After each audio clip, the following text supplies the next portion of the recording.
Assalamualaikum, we are from Group 2 and today we want to present about our case study number 2 from topic 9, which is ISO 9000 or TQM. Which will it be?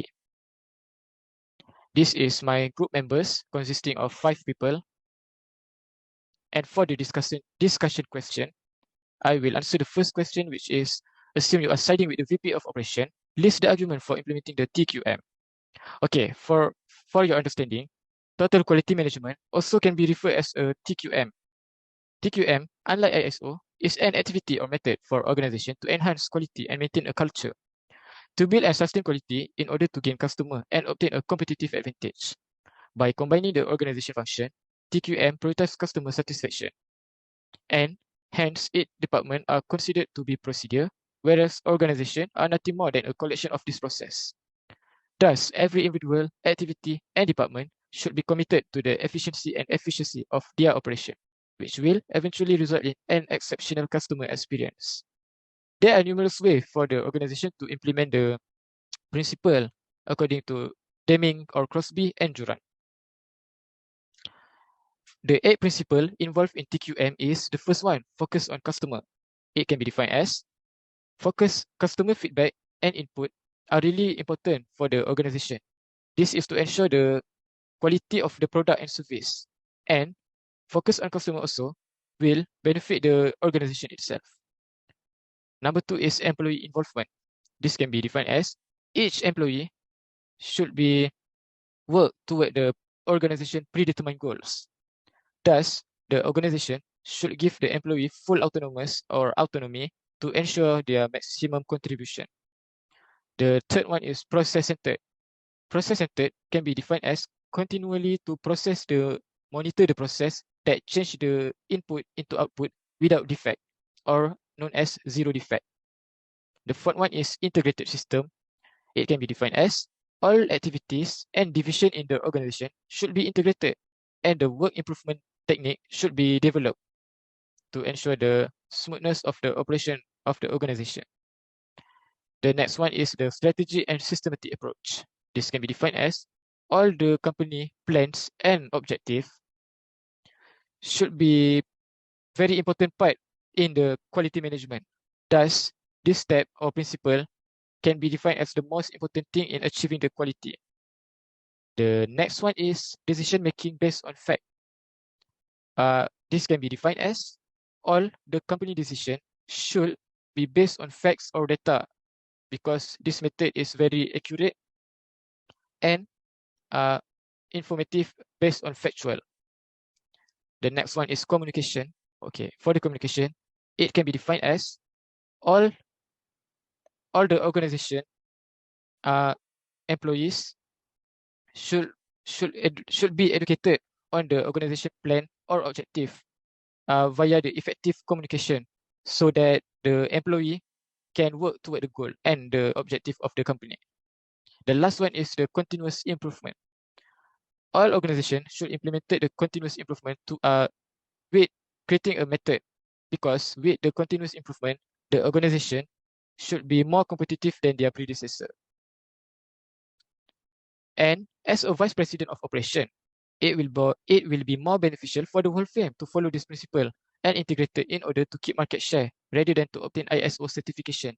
This is because the argument number 1 is, for ISO, designating an organization as ISO is a success measure. However, for TQM, customer satisfaction is the success measure. The next one is ISO focus on meeting standard. However, meeting standard may not be correlated with customer satisfaction and help company get business. The third one is ISO, on one hand, designate the responsibility quality process to a single person or department. For example, quality inspection or the quality department. But however, TQM focus on teamwork and any employee to be a stakeholder in quality improvement. This can be defined as all the employees or all the people in the organization is involved in the maintain quality. Okay, and the last one is, in ISO, there are defined methods that the organization has to follow. However, TQM gives the freedom to innovate on process and method so that the end objective of quality management is met. In conclusion, TQM create a customer focus, but ISO is more to standard focus. Thank you. Moving on to question 2. Now, assume that you are with the heads of manufacturing and quality assurance. List the arguments of ISO 9000. The ISO 9000 family of quality management system is a set of standards that helps organizations ensure they meet customer and other stakeholder needs within statutory and regulatory requirements related to a product or service. ISO 9000 deals with the fundamentals of QMS, including the 8 quality management principles that underline the family of standards. Next is the advantages of ISO 9000. First, better management control. The ISO 900 registration process requires so much documentation and self-assessment that many businesses undergo, cite increased understanding of the company's overall direction and processes as a significant benefit. Second, increased customer satisfaction. Since the ISO 900 certification process almost inevitably uncovers areas in which final product quality can be improved, such efforts often bring about higher levels of customer satisfaction. In addition, by seeking and securing ISO 900 certification, companies can provide their clients with the opportunity to their suppliers' dedication to quality in their own business dealings. Third, improve customer service. The process of securing ISO 900 registration often serves to refocus company priorities on pleasing their customers in all respects, including customer service area. It also helps heighten awareness of quality issues among employees. And lastly, attractiveness to investors. Business consultants and small business owners alike agree that ISO 9000 certification can be a potent tool in securing funding from venture capital firms. Research shows one study showing reasons for not adopting this standard include the risk and uncertainty of not knowing if there are direct relationships to improve quality and what kind and how many resources will be needed. Additional risks include how much certification will cost, increased bureaucratic processes, and risk of poor company image if the certification process fails. Assalamualaikum everyone, my name is Nubul Fazliana binti Mat Samsudin and I will be presenting 3 arguments for implementing ISO 9000.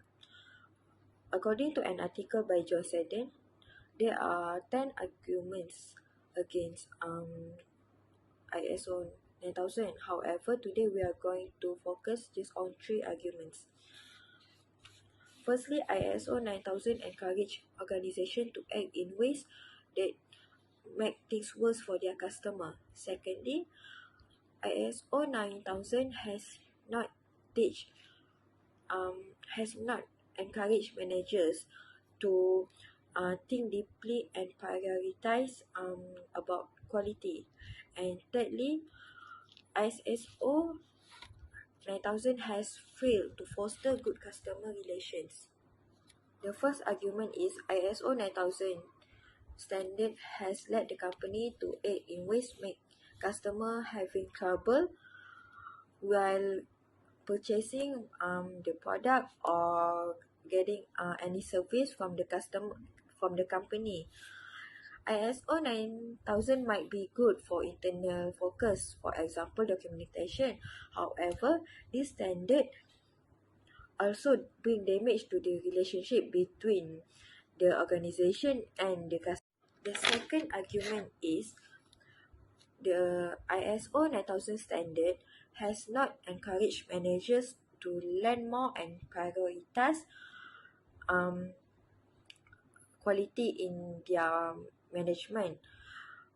As we all know, quality is one of the most important elements in an organization. It helps a company to improve their product reliability, durability, and performance. These factors also help to differentiate a business from its competitor. However, some managers believe that they have done quality by registering to ISO 9000. To them, quality is just an expression of management thinking prevalent at the time when we began to use standard to control suppliers. Lastly, ISO 9000 has failed to foster a good supplier-customer relationship. In Japan, they were taught to see an organization as a system where the supplier, organization, and customer can work together.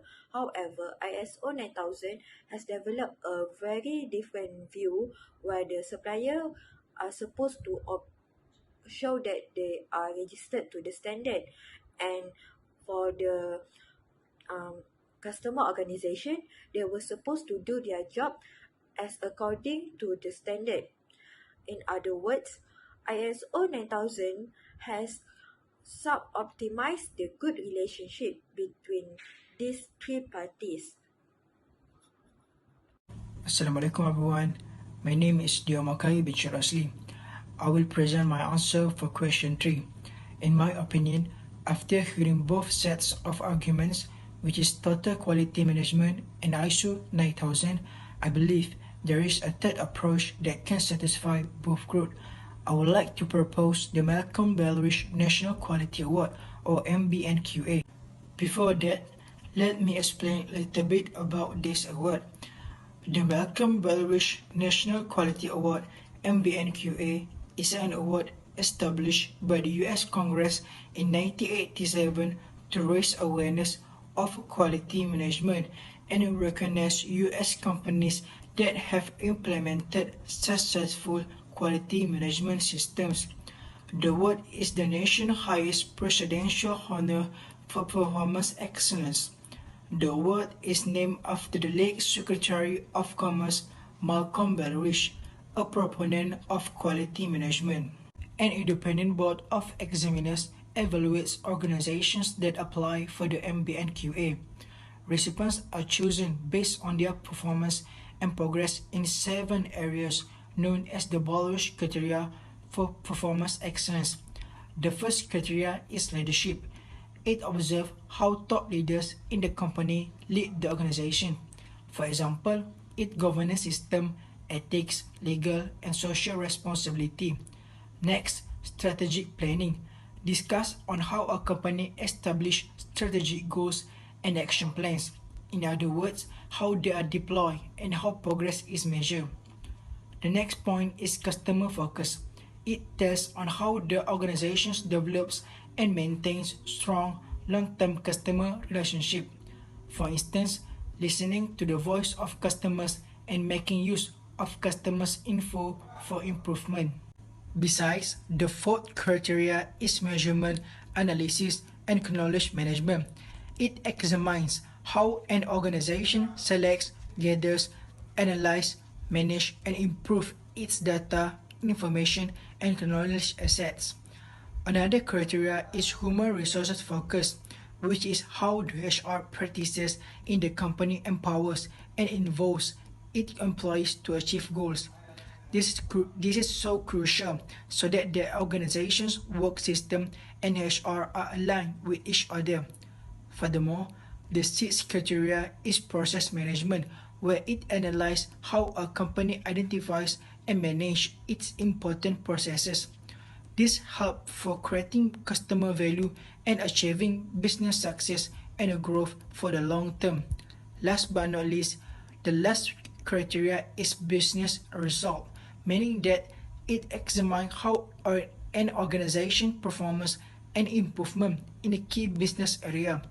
To put it another way, how the organization compared to its competitors to be the best in its market.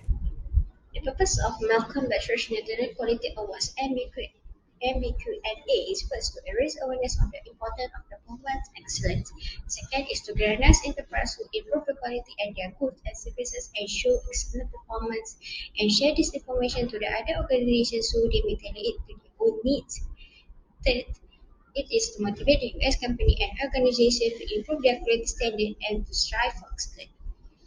Fourth, this purpose is to establish guidelines and criteria that can be used by business, industrial, governmental, and other enterprises. And lastly, it helps companies and organizations embody the competitive spirit and drive the US economy forward. Now let's move to the impact of MBN2A, where the baggage culture for performance excellence has played a valuable role in helping the US organization to improve. The baggage criteria for performance excellence is probably the single most important document in the modern history of American business. According to one such analysis, which conducted in 2011, the return on investment of the money invested to manage the Bagger Performance Excellence Program to economic gain is equal to 820 to 1. This benefit includes enhanced efficiency, reduced waste, more job creation, more consumer and employee satisfaction, and economic growth. These criteria are intended to assist organizations in enhancing their performance by focusing on two goals, which providing ever increasing value to consumer and providing the overall performance of the organization. Past application or recipient of the Balkish Award have seen improvement in their revenue, market share, employee employment, cost reduction opportunities, return to asset, return to equity, product liberty, and new product sales and new engagement as satisfaction. In conclusion, here I would say that the Publish Award is the best approach to satisfy the post-action, where the MUA and central focus is educational, where it is here to encourage sharing knowledge and experience of the companies and drive this learning for creating and evolving the fund of knowledge.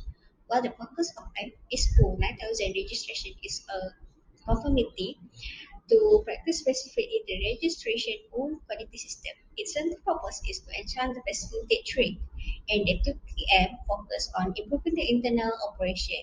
It facilitates cost cutting, improve employees' morale, and provide a focus of revolutionary as well as incremental leaps in productivity.